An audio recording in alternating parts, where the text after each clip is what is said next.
बिस्मिल्लाहिर्रहमानिर्रहीम। अस्सलामु अलैकुम वरहमतुल्लाहि वबरकातुहू। आबिद राजा चैनल की तरफ से आज मैं अपने दोस्तों को बहुत ही प्यारी दुआ बताऊंगा।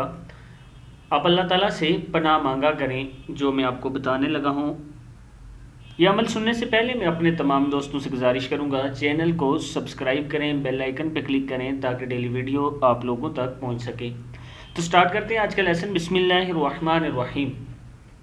या अल्लाह, पनाह दे ऐसी नींद से जिससे फजर की नमाज कज़ा हो जाए।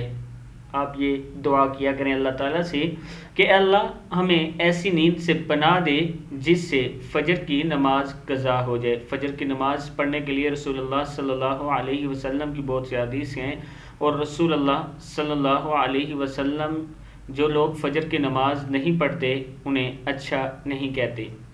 आगे हैं, ऐसी मसरूफियात से जिससे ज़ोर की नमाज कज़ा हो जाए। अल्लाह ताला से पनाह मांगा करें ऐसी मसरूफियात से जिससे ज़ोर की नमाज कज़ा हो जाए, ऐसी सुस्ती से जिससे असर की नमाज कज़ा हो जाए।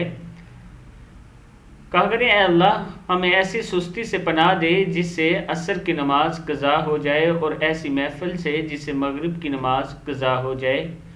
और अल्लाह ताला से पनाह मांगा करें ऐसी थकावट से जिससे इशा की नमाज कज़ा हो जाए। मैं अपने दोस्तों से गुजारिश करूंगा कि ये 5 दुआएं ऐसी हैं जो आप हर टाइम मांग सकते हैं और अल्लाह ताला कबूल करने वाला है।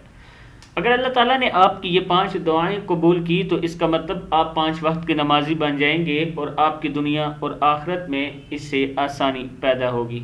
इस वीडियो को आगे ज़रूर शेयर करना है। अस्सलामु अलैकुम वरहमतुल्लाहि वबरकातुहू।